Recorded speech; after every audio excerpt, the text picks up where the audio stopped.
Hello everyone, आप देख रहे हैं channel Amin info. DU-SOL NEP 7th semester का कोर्स स्ट्रक्चर आ गया है और इस वीडियो में इसी कोर्स स्ट्रक्चर के बारे में हम बात करेंगे कि 7th सेमेस्टर में आपके कौन से सब्जेक्ट होने वाले हैं। आइए स्टार्ट करते हैं वीडियो को। सबसे पहले हम बात करते हैं बीए प्रोग्राम कोर्स की। अब बीए प्रोग्राम में अलग अलग डिसिप्लिन के अकॉर्डिंग आपका कोर्स स्ट्रक्चर बताया जा रहा है। क्योंकि 4th ईयर में बीए प्रोग्राम में कोई एक सब्जेक्ट आपको चूज करना होता है, जिन दो सब्जेक्ट में आपकी ग्रेजुएशन चल रही होती है उसमें से, और जनरली मेजर वाला जो सब्जेक्ट होता है वही यहाँ पे अलॉट हुआ है।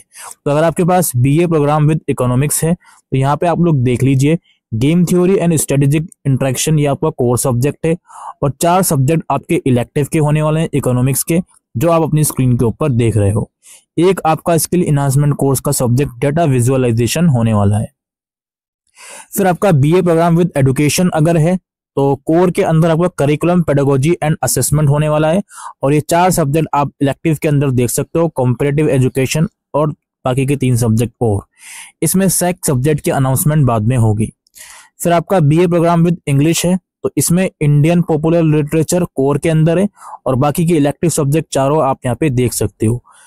उसके बाद आप यहाँ पे बीए प्रोग्राम विद हिंदी है तो कोर के अंदर आपका राम कव्य परंपरा है, और इलेक्टिव के अंदर आप मीरा, धनानंद और बाकी चीजें देख सकते हो। सेक के अंदर यहाँ पे देख लो आप कौन सा सब्जेक्ट है। उसके बाद आपका बीए प्रोग्राम विद हिस्ट्री है तो कोर के अंदर आपका कंटेम्प्रेरी इंडिया है, और इलेक्टिव के अंदर ये 4 सब्जेक्ट रहने वाले हैं। सेक के अंदर आपका historical and archival record skills and methods है। उसके बाद बीए प्रोग्राम विद मैथमेटिक्स है, जो यहाँ पे आप लोग देख सकते हो। BA program with political science में आपका themes in western political philosophy है। 4 सब्जेक्ट आप इलेक्टिव के यहाँ पे देख सकते हो, और स्किल इनहांसमेंट में आपके पास elections and data driven electoral analysis है। उसके बाद बीए प्रोग्राम विद संस्कृत के सब्जेक्ट हैं, और फिर बीए प्रोग्राम विद उर्दू के यहाँ पे सब्जेक्ट आप देख सकते हो। ये हो गई बीए प्रोग्राम की बात। नाउ हम आपके साथ डिस्कस करते हैं बाकी के जो प्रोग्राम है, जिसमें आपका बीकॉम प्रोग्राम हो गया और जो ऑनर्स के प्रोग्राम हो गए। बीकॉम प्रोग्राम में यहाँ पे आप लोग देखिए, कोर के अंदर business and macro economics policy या फिर बैंकिंग एंड इंश्योरेंस, दोनों में से एक होगा। नीचे नोट पढ़िए, जो ऐसे स्टूडेंट हैं जो जनरिक इलेक्टिव में प्रिंसिपल्स ऑफ मैक्रो इकोनॉमिक्स 1 और प्रिंसिपल्स ऑफ मैक्रो इकोनॉमिक्स 2 पढ़ चुके हैं, उनको जो है बैंकिंग एंड इंश्योरेंस वाला सब्जेक्ट पढ़ना है, और जिसने जनरिक में वो सब्जेक्ट नहीं पढ़ा वो इकोनॉमिक्स वाला भी ले सकता है। इलेक्टिव के अंदर आप यहाँ पे देखो, performance management, corporate tax and planning, international finance और रिटेल मैनेजमेंट है।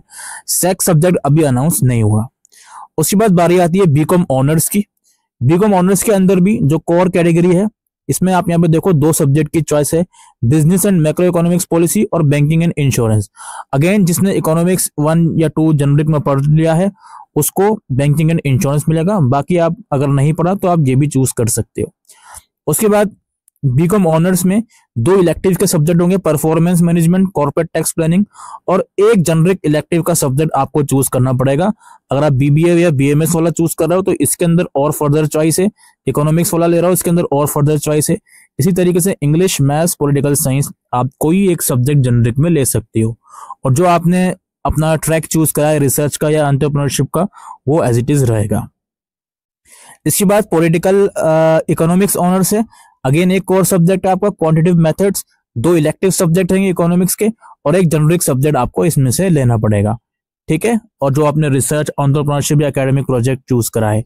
इंग्लिश ऑनर्स में इंडियन पॉपुलर लिटरेचर है, 2 इलेक्टिव के सब्जेक्ट में, और अगेन एक जनरिक का लेना पड़ेगा, और एक आपने जो भी ट्रैक चूज करा है वो रहेगा। उसके बाद पॉलिटिकल साइंस ऑनर्स में themes in western political philosophy core के अंदर है, 2 इलेक्टिव के हैं, और एक अगेन जनरिक में आपको लेना पड़ेगा। फिर आपका साइकोलॉजी ऑनर्स है, एक आपका है कम्युनिटी साइकोलॉजी, और 2 इलेक्टिव हैं जो अभी अनाउंस हुए नहीं है, और बाकी एक जनरिक इलेक्टिव में आपको लेना पड़ेगा। और फिर आपका है बीबीए। बीबीए का स्ट्रक्चर यहाँ पे आप देख सकते हो, एक आपका बिहेवियरल फाइनेंस, 2 आपके इलेक्टिव में, और एक आपको जीई का लेना पड़ेगा। फिर लास्टली बीएमएस का है, कोर के अंदर है startup development and growth strategy, और 2 इलेक्टिव में है, एक जनरिक में है, और अगेन एक जो भी आपका रिसर्च वगैरह है वो आपको लेना पड़ेगा। इनका सिलेबस डीयू की मैंने वेबसाइट से डाउनलोड कर लीजिए, क्योंकि एसओएल की वेबसाइट पर अभी शायद आया नहीं होगा। एक बार हम चेक कर लेते हैं एनईपी रिसोर्सेज में जाके। अभी सिलेबस इन लोगों ने यहाँ पे डाला नहीं होगा, तो आप डीयू की साइट से शायद डाउनलोड नहीं डाल दिया, सिलेबस डाल दिया है तो आप यहाँ से भी इसको डाउनलोड कर सकते हो, कोई इसमें प्रॉब्लम नहीं है। ठीक है जी, तो ये आप यहाँ पे देख लीजिएगा। वेबसाइट हैंग होती है वो अलग मैटर है, उसका तो खैर हम कुछ कर नहीं सकते। तो ये आज की इस वीडियो में इंफॉर्मेशन हम देने आए थे regarding SOL 7 semester subject structure and syllabus. उम्मीद करता हूँ ये वीडियो आपको यूजफुल लगी हो, तो वीडियो को शेयर करिए।